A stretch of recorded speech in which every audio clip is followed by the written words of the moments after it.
This program is brought to you by thepodcastfactory.com. Breaking news. Doberman Dan has released a new complimentary online report entitled 100 Days to Famous with any target audience you choose. You'll discover how to go from a complete unknown to quickly becoming a celebrity expert in any market or niche. Even better, you'll be booked solid with clients in practically no time at all.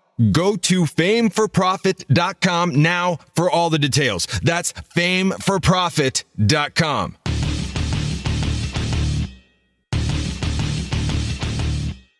Prepare yourself for the uncensored, nothing held back, no BS reality of how business and life really work.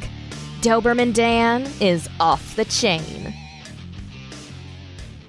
Good to be back here on Off the Chain. Good to see you. JR, good to see you. How you doing? I am fabulous. Glad to be here with the Canine crew. As am I. And I might have a bit of surprising news. This will be, we were talking earlier, I've learned to never say never, but I'm considering this my farewell episode. No. Yes, making some major changes here in the world of Doberman Dan, major business changes, and part of that, well, involves figuring out what to do, what not to do. It's not almost like starting over. It is starting over. Whole new market. You still haven't figured out what you want to do when you grow up, Dan? Still haven't figured out what I want to do when I grow up. So I'm in the process of figuring that out, and many things are going bye-bye. Sadly, this podcast is one of them. I've enjoyed it, and I hope that you, dear listener, have gotten value out of it. And I hope to leave you today with something that you will continue to get value out of and maybe listen to over and over again. While you cry. Appropriate times. Yes, while you cry and miss me. Curl up in a ball and cry and miss Doberman Dan. I can see that. So I had a dream the other night. Uh-oh. Yeah, no, not one of those dreams, you perv. This dream basically scared the hell out of me. So here's what happened in the dream. To be totally clear, in the dream, I died and went to a giant waiting room, and there was anticipating my audience with the big guy for my final judgment. And the waiting room, by the way, looked a lot like Ocala, Florida. Yikes. I guess that's why they call You're already there. Exactly. Maybe that's why it's called God's waiting room. But in this giant waiting room, there was this enormous panoramic 3D holographic projection monitor thing. And no matter where I walked, this monitor followed me, like showing me video snippets of my life from birth up until the very second I died. And no seats at all in this place, by the way, not one. Can you believe that? You're not going to stay for long. Well, that's a good point. I'm sure there's a lesson in there somewhere. I couldn't figure it out, but maybe that's it. I wasn't going to be there very long, so no need for seats. Anyhoo, after viewing video snippets of my life from birth through my death at age 30, my current age 30. That's a complete lie. I'm 31. So anyway, this thing showed me these video snippets of my life. Okay, I'll reveal the big secret. From birth until age 54. Uh-huh. I noticed a recurring theme in all these video snippets. Throughout that entire time, I'd selected heroes and tried to emulate them. Like one of the first was, I'm not, trust me, this is not a joke. I'm not trying to be funny. One of the first was Keith Partridge. Remember that guy, the fictional lead singer and guitarist? Yeah, the Partridge Family from the 70s, totally dating me. So that's like my first hero that I can recall. That's why I started playing the guitar. So I was actually feeling pretty good about that one. Even though I was only 7 years old at the time, I grew my hair out and had a reasonable facsimile of Keith Partridge's beautiful flowing mane. And age 7, so I went down to Henry's Music in Barberton, Ohio. Owner known, at least it said on the sign, known as Happy Hank. Went down there to see Happy Hank about guitar lessons. He immediately shot down my dream, saying, well, I've never seen a 7-year-old with a persistence to learn guitar. So that was like, screw you, crappy wank, as I started calling him after that. And I taught myself guitar. I bought a book and taught myself guitar. And really, after just a few months, I'd equaled Keith Partridge's guitar abilities. And I don't know if that's maybe not saying a lot about me at the time. Like, it's not like Keith Partridge was a virtuoso guitar player. It wasn't bad, but so 7-year-old kid, few months, I equaled my hero's abilities. And so it went, like, one hero after another. A lot of them were guitarists, and then there were others. Some were, later in life were training officers or decorated veterans on the police department I met. Then came the Amway phase and all those Diamond Direct distributors. They became heroes. And then the discovery of direct response marketing, thanks to Dan Kennedy and all the heroes in that world I tried to emulate. And interestingly, I also noticed another recurring theme throughout this little video presentation after my death. And that was this. I was constantly frustrated. No matter how much I grew as a person or however much I learned during these various hero emulation phases, I was never happy. I constantly compared myself to whoever was the best of the best and whatever I was trying to accomplish. And in my eyes, I always came up short. Like, for example, in spite of the really remarkable growth I'd made as a self-taught musician, I always thought I sucked. Always. Because my standard of comparison was guys like Alan Holdsworth, Pat Martino, Scott Henderson, Pat Metheny, all the A-list guys, the jazz and fusion players, the creme de la creme, so to speak, the guitar royalty. That was my standard of comparison. And actually, rumor has it that DNA testing recently revealed that Alan Holdsworth isn't even mortal, for the love of God, man. Like, that guy was just not, it was unreal. He couldn't have been mortal. Like, even one of the best guitarists in the world, John McLaughlin, like, McLaughlin thinks he sucks compared to Holdsworth. So no matter how good I was on whatever field of endeavor I pursued, I was never good enough. For a few years when I was young and idealistic, I even tried to emulate Jesus, of all people. I mean, like, talk about setting yourself up for failure. Like, and as you've seen in pretty much every episode of this podcast, I fell way short of that goal. Anywho, back to my dream. So there I was watching this big ass holographic monitor showing scenes of my life. And all of a sudden a portal opens out of nowhere. St. Peter floats out of this portal and says, "You're next, dickweed." Yeah. St. Peter called me dickweed. And he looked just like Louis C.K. I kid you not. Louis C.K. was St. Peter. The chocolate chip, anchovy, and jalapeno pizza I ate right before bed while watching Louis C.K.'s Shameless might have had something to do with that. But anyway, so there I was in front of St. Peter, in front of, I should say, Louis C.K. as St. Peter.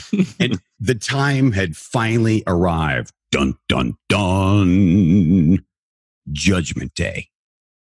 So, with much trepidation, I treaded my way through the portal to finally get my audience with the big guy and find out where I was going to spend eternity. Now, when I got there, what do you think God asked me? Well, I can tell you what he didn't ask me. He didn't ask, why weren't you like Jesus? Why weren't you like Bhagavan Krishna? Nor did he ask, why were you not like Moses? He didn't ask, why weren't you like Muhammad? He didn't ask, why weren't you like Joseph Smith? Why weren't you like Buddha? Why weren't you like L. Ron Hubbard? Have I covered all the major ones there? I don't want to anybody to feel left out. I think I covered them all.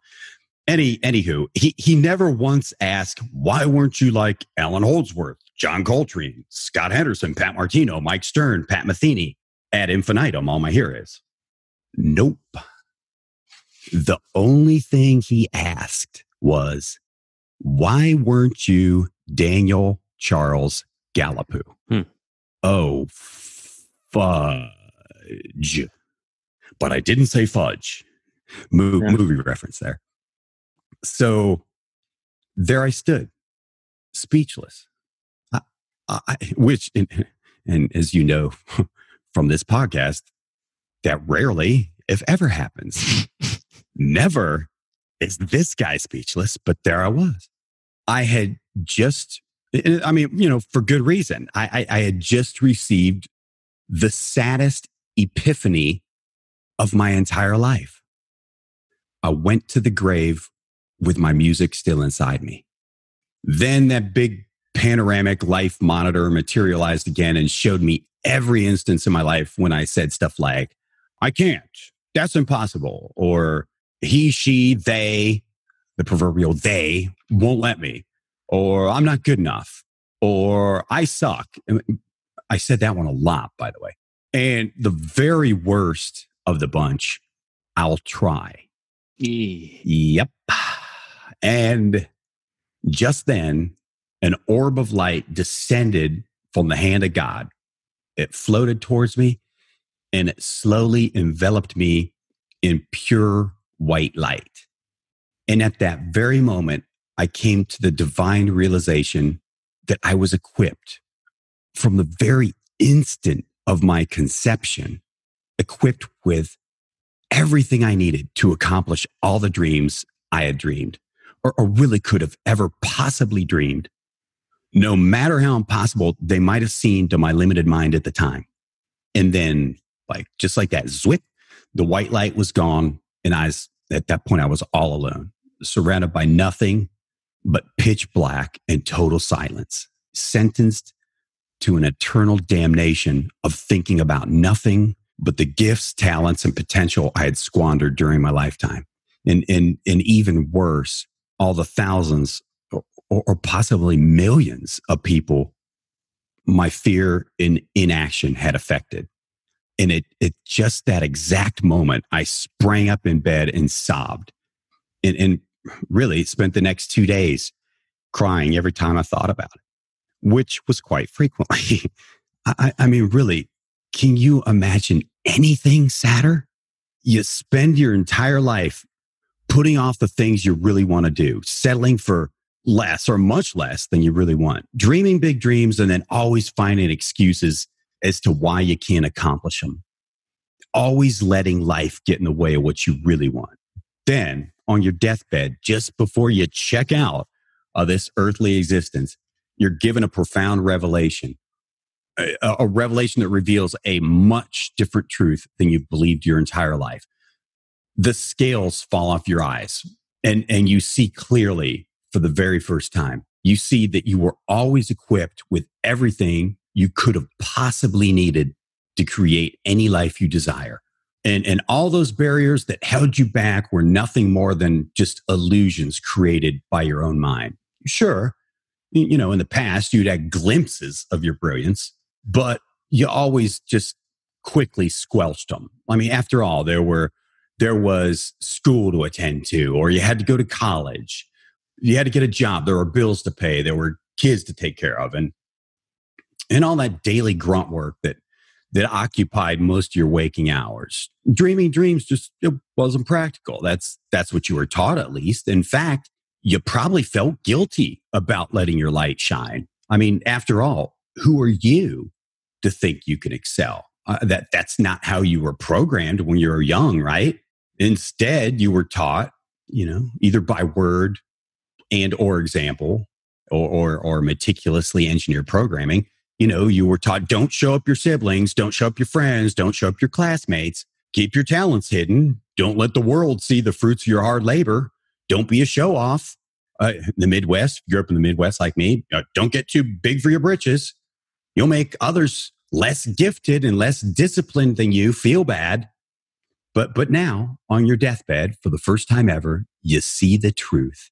You've lived less than 1% of your potential.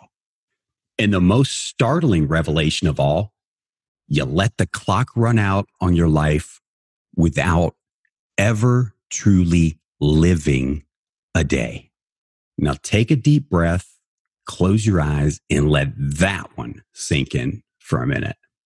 When you reach the end of your life and you're wondering if it's all been worthwhile, if you've had any meaningful and lasting impact on anyone or anything, you'll finally measure what really matters.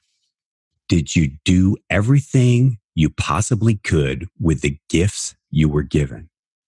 You see, I don't believe the goal in life is to, quote unquote, arrive, to attain some end goal and then rest, to amass some predetermined amount of money, to accomplish a career goal and retire.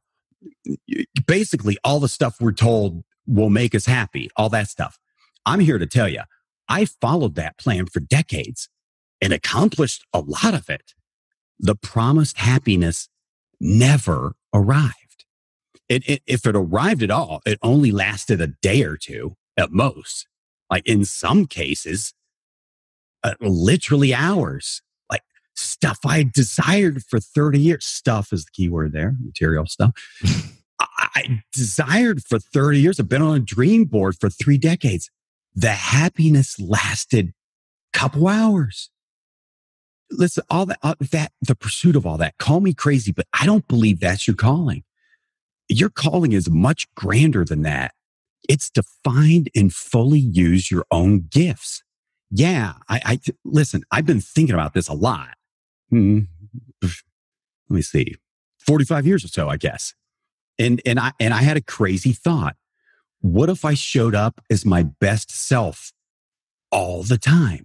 The person I was created to be, the person I was supposed to be before the world programmed it out of me. The Atman, myself with a capital S. What if I committed to fully finding and using my own gifts? So ask yourself that question. What would happen if you approached your life with that attitude? Now, all right, here we go, JR, talking about pissing people off. So now prepare yourself because at this point, I'm taking off the gloves. You know those spiritual beliefs of yours?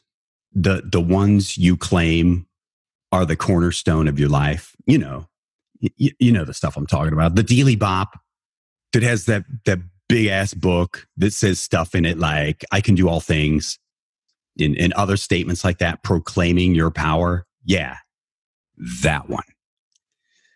I'm sad to say that 99% of the people who claim to believe that, well, actually don't believe that. Sure, they give it plenty of lip service, but they don't truly live it. In my book, that makes them a fraud, but nobody wants to hear that, do they? Nope. It's attacking the delusions they hold most dear. And yes, dear listener, they're nothing more than delusions if your actions don't match what you allege to believe. By the way, it's called cognitive dissonance. And in the best case scenario, it creates a life of quiet desperation. Now, the good news is you can change that today, or at least you can start the process of changing it today.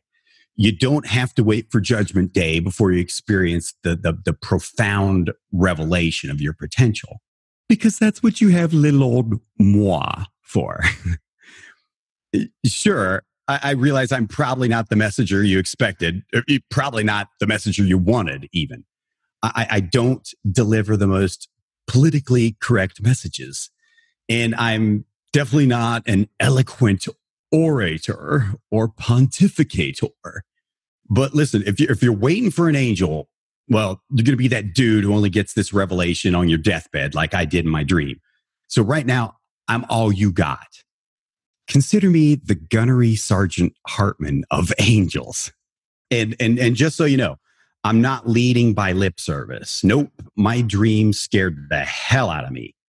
Well, that and the realization that I've got more days behind me than ahead of me.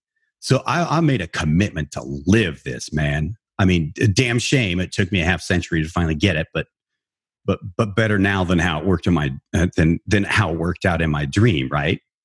So as of today, I'm cranking my little Marshall stack to 11. Another obscure movie reference there. And I'm going to play my little heart out, the music that only I can play. And if you'll let me, today I'd like to help you do the same, because you only go through this life once. So you might as well be the world's best. That's a quote from Marty Edelston, the founder of Boardroom Inc. So now listen, don't go get your panties in a bind there, sweet cheeks. I know I'm spending a lot of time on this because, I mean, like, quite honestly, there's nothing more important. Nothing. You hear me? And listen, I may not know you personally yet, but based on my many years of life experience, I believe I know a lot about you.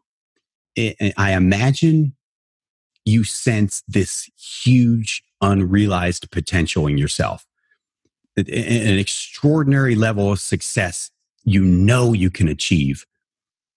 And I also imagine you worry about falling short of achieving this ultimate success you really desire. If I'm right and you do feel that way, you are on the threshold of what could be the greatest discovery of your life. It's a discovery that will remove the barrier between you and that ultimate success that you so desire, that you just sense that you can achieve. And this can get you into what I call your convergence zone. So here's my revelation, and I believe it will be your revelation too. I've figured out what held me back all those years. And I'll bet you dollars to donuts, it's the same issue holding you back. So you paying attention? I hope so, because this is groundbreaking stuff. You want to know the thing that held me back for so long from the joy of fully using my gifts and living a life of abundance? Here it is. I'll say it in past tense because I've learned the power of affirmations and affirming things. So I want to say this in the past tense. I had a limited tolerance for feeling good. Author and psychologist Gay Hendricks calls it a ULP, upper limit problem. And it really doesn't matter if you're a pauper, a homeless person living on the street, or a billionaire living on the French Riviera. We all have it. Breaking news. Doberman Dan has released a new complimentary online report entitled 100 Days to Famous with Any Target Audience You Choose. You'll discover how to go from a complete unknown to quickly becoming a celebrity expert in any market or niche. Even better, you'll be booked solid with clients in practically no time at all. Go to fameforprofit.com now for all the details. That's fameforprofit.com. So when I hit my upper limit, here's what happened. Pre-programmed, subconscious encoding embedded into that squishy gray matter between my ears. It always kicks in and does whatever it takes to get me back to homeostasis. And sometimes it does it in the strangest of ways. And sometimes even in ways that seem like they would be impossible. But it always does whatever it takes to get me back to homeostasis. Now, God knows where this comes from. I mean, you could die trying, trying to figure that out. And it'd probably be a total unproductive use of your limited time on this planet. So no need to waste time dredging up garbage from the past you'd probably rather forget. I mean, after accepting that you have an upper limit problem, your only mission, should you choose to accept it, more movie references there, is to reprogram it. That's it. It's not to whine and point fingers and blame others and lament the injustice of this cold, cruel world. Nope. Once it's been brought to your attention, the only correct response is to take personal responsibility and fix it. So, how do you fix it? Well, by asking yourself one simple question. Am I willing to increase the amount of time every day I feel good? Simple enough solution, right, JR? I've kept you quiet this entire time. Sounds simple, right? Sure enough. But listen, make no mistake about it. This is radical stuff. Exploring where your most deeply held beliefs reside and then evaluating how those beliefs are, or in most cases, or are not serving you is something that really the 99% of the people never do, because it's hard work, man. Damn hard. And to be totally transparent with you, I'd rather plop my cute little perfectly symmetrical white bootay on the couch and watch movies. But if it's even remotely possible to feel good all the time, live an emotionally fulfilling life and experience abundance in love, money, contribution to this world, don't we owe it to ourselves to find out how to do it? Yeah, or is this the woo-woo feel-good rantings of another pseudo-psychology law of attraction evangelist? Hardly. I mean, really, if you've known me for even a short period of time, then you know I'm one of the most pragmatic dudes on this planet. In fact, I've publicly made fun of those airy-fairy law of attraction, name it and claim it guys, because their stuff doesn't work. It should work. In fact, my recent little foray into quantum physics confirms it should work, in theory at least. The problem comes from that nasty old cognitive dissonance we talked about. Because you see, I can recite law of attraction drivel day in and day out for decades. Yeah, in fact, in years past, I did. But when it comes down to who's going to win, the positive affirmations, the money chance, and the every day and every way I'm getting better and better stuff versus the pre-programmed subconscious encoding embedded into your brain, your programming always wins every single time. So that's why it's time to get introspective and ask yourself, how much love, fulfillment, and abundance am I willing to allow? And how am I getting in my own way and keeping myself from experiencing that? And after years of observation and introspection, and actually more recently, working with a really kick-ass coach, I discovered that the number one thing holding me back from everything I've ever wanted or could ever possibly want was this. It was the fear of owning my full potential and personal power. Why? Well, and I quote, our deepest fear is not that we are inadequate. Our deepest fear is that we are powerful beyond measure. It is our light, not our darkness, that most frightens us. We ask ourselves, who am I to be brilliant, gorgeous, talented, fabulous? Actually, who are you not to be? You are a child of God. Your playing small does not serve the world. There is nothing enlightened about shrinking so that other people won't feel insecure around you. We are all meant to shine as children do. We were born to make manifest the glory of God that is within us. It's not just in some of us, it's in everyone. And as we let our own light shine, we unconsciously give other people permission to do the same. As we are liberated from our own fear, our presence automatically liberates others. That's a quote from Marianne Williamson. Have you ever heard that one, JR? First time. Pretty powerful stuff.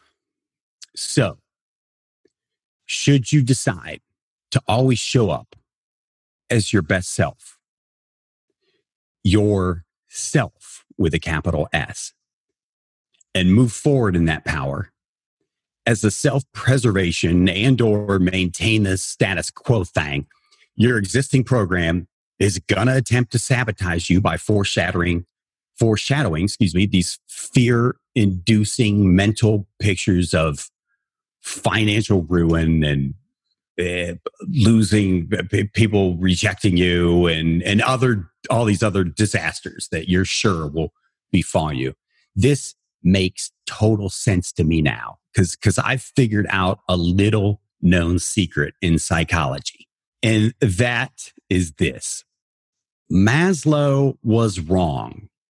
Do you know Abraham Maslow's hierarchy of needs, Jonathan? Absolutely. Okay, the little pyramid thing where the bottom level is physiological, like food, water, shelter, warmth. The next level is security, stability, freedom from fear. Then you got belonging, love. The next level is self-esteem. Then you have the highest level, self-actualization. Good old Abe Maslow. Yes, we're on a first name basis, me and Abe. Smart guy, but I got to tell you, I figured something out that's shocking. Abe totally missed the mark. The base of that pyramid, the overwhelming human need, even more important than food, water, shelter, and warmth, actually is the need to stay in your comfort zone. And when you stop to think about it, this makes total sense. Because your comfort zone is a known factor. And fear is always about the unknown. It's programmed into us because like many years ago, who knows how many years, millions of years ago, back when humans were not at the top of the food chain, that fear is what kept us alive. But we haven't had to worry about getting eaten by saber-toothed tigers and T-Rexes for a really long time now. Yes, I had them growing up when I was a kid in Barberton. That's how old I am. But they haven't been around in a really long time. So that programming is just not serving us in any practical way at all, but yet it persists. So whenever you're in unknown territory, or even just think about venturing into unknown territory, that now outdated self-preservation programming kicks in, and it causes all kinds of weird thoughts and fears and self-sabotaging behavior. I've overcome it a lot of times in the past with just the pure brute force of my will. And I got to tell you, man, it was utterly exhausting when you're muscling through like that.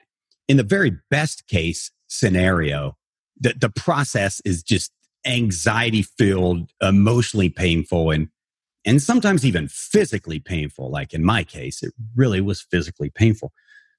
The worst case scenario is like gut wrenching, heart pounding, stark raving terror. And for me, most of the time it was the latter. So the good news is that this phase is only temporary. Once you're fully engaged, once you're in your convergence zone and moving forward, fear is banished. But that old put your head down and muscle through method is brutal, man. Not a lot of folks can do it. So luckily, I found a better way. And it was birthed from an experience I had as a young street cop more than 30 years ago. And this will date me even more. Talk about obscure references. Jonathan, have you ever seen that show from the 80s on TV, TJ Hooker, starring William Shatner? Yeah. Remember that? Like in the very beginning, Heather Locklear, there's a bad guy running away. Heather Locklear tosses her PR-24 baton at him, and it like gets tangled up in his legs and he falls down. They arrest him. Like, they could do all these miraculous things with that PR-24 baton. That was that baton with a 90-degree side handle. Somebody ripped off an old ancient martial arts weapon and packaged it up and sold it to police departments. But so we were issued those in the academy. I thought like I had a magic wand, until I tried all those fancy moves and had my ass handed to me on the streets. And none of that stuff worked in a real street fight. It's like all of us just defaulted to holding it with two hands like a baseball bat, wailing away with it. All that fancy stuff didn't work. That damn thing was so long. Like when you walked around with it on your belt, it's always like, beating you in the leg and the knee. So we all just left them in the car, not a good place to leave it when you needed it. So the police department found a solution. The Dayton Police Department issued us all what they call an ASP, which was one of those collapsible metal batons. You ever see that thing? Oh, yeah. I want one. I think it's like 8 inches long when it's collapsed, but you whip it out. Talking about the baton, you pervert. And it expands to like a full 24 inches. The baton. The baton. Thank you for clarifying that. So anyway, to qualify to carry that bad boy, part of the test was you had to last 3 minutes in the ring with 3 red men against you. That's, if you've never seen it, that's these guys in this full body padded suit, including helmet. And it's you and your ASP against these 3 guys. And so that doesn't sound like very long, does it? Right? Like 3 minutes fighting 3 red men. So, if it doesn't sound like very long, you don't understand Einstein's theory of relativity. Like when you say like 3 minutes with someone you love feels like less than a millisecond. I'm going to tell you, 3 minutes with 3 red men whose only mission is to take away your weapon, take you to the ground and pummel you senseless. 3 minutes feels like a freaking eternity. I got battered and bruised and knocked down. I saw stars, but man, I fought the entire 3 minutes with all my might. And never once they couldn't take my weapon from me. But I got to say, to this day, I have never been more exhausted. And that's saying a lot because I am so vain. I probably think this song is about me. That I used to do like those brutally masochistic, literally squat till you puke bodybuilding workouts. So to say I was never more exhausted in my life from those 3 minutes, just that tells you how brutal that was. So here's the question. How did at the time, little 5'6", 140 pounds soaking wet me make it when more than half the class didn't? So the big secret is this: breathe. Because your initial instinctive reaction when you're faced with a fight or flight situation like that is to hold your breath, or actually breathe very hesitantly or very shallow. And that also comes from that outdated programming that used to serve us, but really now only is doing us harm. It's a fear reaction. And knowing how to manage it can take you from victim to victor. By the way, that breathe secret, it's the second most important secret I discovered that allowed me to win every fight on the street. I won every fight I ever got into on the street. So, actually, there's a 2-part secret to that. So I learned to keep breathing, and I learned if you take away your opponent's ability to breathe, he can't fight any longer. Ta-da! That and actually, I guess the number one secret was the number one secret to me winning every fight was I could call 500 other people on my radio to ensure I'd win that fight. Like, I thought I was going to lose, or I was in the middle of it and I was losing. I could just whisper one word into that radio and 500 uniformed people would be there as soon as they possibly could to make sure I won that fight. But okay, so that's not a secret everybody has. That's not a secret I have anymore. But understanding how to use this breathing secret, well, it'll not only save your life, it's like the big breakthrough that stops self-sabotage and can allow you to enjoy all the abundance and success you desire. Because, see, the reaction you have from the threat of a fight or flight thing, a physical altercation, or during an actual fight, it's the exact same physical reaction you have when you decide to step outside your comfort zone to accomplish a new goal. That's why most people just immediately step back into their comfort zone. It's normal, man. It's your brain's natural reaction trying to keep you alive and safe from the saber-toothed tigers and the T-Rexes.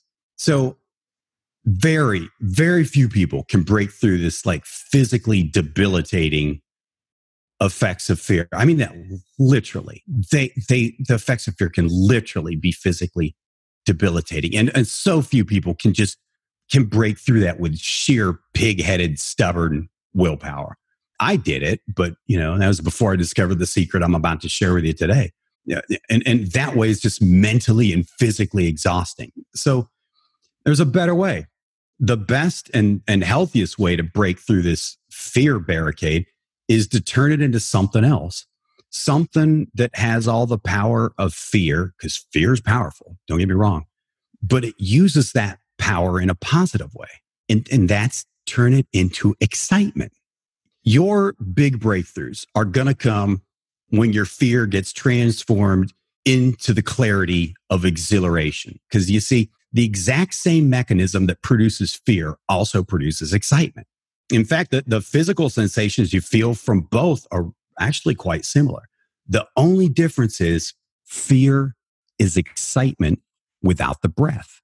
So you can transform any fear into excitement. Then that fear barrier that stops you, it just automatically becomes greatly diminished or disappears entirely in the ideal response. And you perform this fear to excitement transformation by doing exactly what I did to win my fight against the 3 red men. And that's breathe.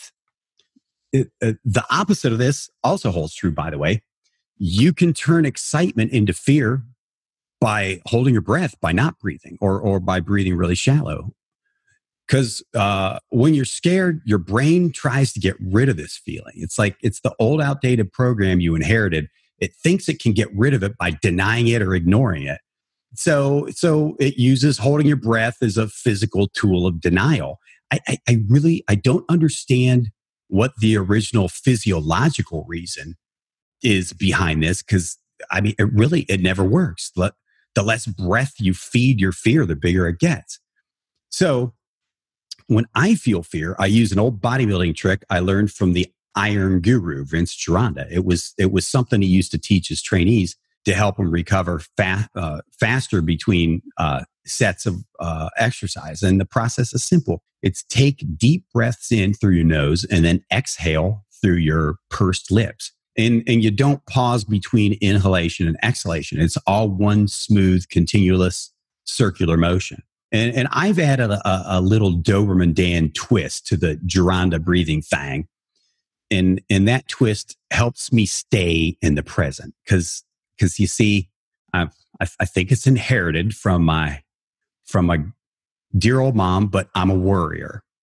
And really, worry is just imagining negative things in the future, right? And it's kind of hard to do that while your mind's in the present.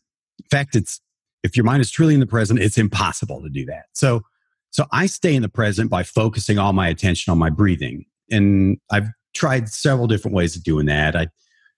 I've done it by counting backwards from like 50 or 100 during each pairing of inhalation and exhalation, or like I mentally say a word on each inhalation and exhalation. Like I'll say, I am here now. I am here now. I mean, whatever works for you, right? Like nowadays I say 2 Sanskrit words. Like one, I observe my breathing. I don't force it. I just observe my breathing and say 1 Sanskrit word upon inhalation and 1 Sanskrit word upon exhalation. I learned it from Paramahansa Yogananda, by the way, the author of Autobiography of a Yogi. Great book. You ever read that one, JR? Not yet. Life-changing for me. So I'm using some of his stuff in my breathing to stay in the present. And by the way, don't pretend the fear isn't there. That just doesn't work. Instead, just stay in the present and feel the fear. Acknowledge it in the present. Don't let the fear take your mind venturing off into the future, imagining all these bad things that could happen or you think are going to happen. Because that's exactly what fear wants you to do. Just keep breathing. Stay in the present and feel the fear. Do that, and really soon your fear will turn into excitement. Keep doing it. Do it more. Keep doing it. And your excitement turns into exhilaration. And when that fear to exhilaration transformation starts to happen, then and only then is it okay to let your mind wander from the present to the future. So now that the fear is no longer in control, the imagining won't be negative. So when you perform this mental alchemy, as I call it, of transforming fear into exhilaration, go ahead. Imagine your future. Think about the goal that goal or whatever you're going to do that initially caused your mind to react with this fear. Keep feeding this newfound excitement with your breathing while you let your mind play with the possibilities of what your life will be like after you've successfully accomplished your goal. Listen, this might sound simple, but almost every successful person I've known and studied has used some form of visualization. In fact, a lot of historically famous people have talked about it. And I bet, yes, I know this is probably the 999th time you've heard this advice, isn't it? Right? But here's the thing. Very few guys do it. They hear it. Very few do it. Now, the ladies, for some reason, don't seem to have much of a problem with it. Not as much as the guys, which is just more proof that they're smarter than us. But actually, most everybody does this, by the way. They do the detrimental version. They visualize the future and think about all the bad stuff that could possibly happen, or they think or they believe is going to happen. It's called worry. And listen, since you're already experienced with the process, why don't you use it for good instead of evil? The most successful people in history have revealed that this is one of the biggest secrets to success. So why aren't you doing it? Actually, I think I know. It's because it's why I didn't do it for the longest time. Most guys are just too macho, man. They think it's corny, woo-woo, self-help crap. Listen, why do you care if it's corny? It's done inside your own damn head. So nobody but you is going to know you're doing it. And listen, even if you've half-assed tried this in the past, I highly doubt you've done it like I just taught you. You probably did it while fear was still present in your noggin, in your body, whatever. I mean, really, that's like trying to put out a raging fire with a glass of water while you're simultaneously dumping gallons of gasoline on it. It's no wonder it didn't work. Visualizing your future after you've done this fear to exhilaration process, that is what will give you a newfound energy and clarity. I mean, isn't it exciting to approach your goals from like this newfound position of power, right? And pretty simple too. But I'm going to tell you, simple, yes.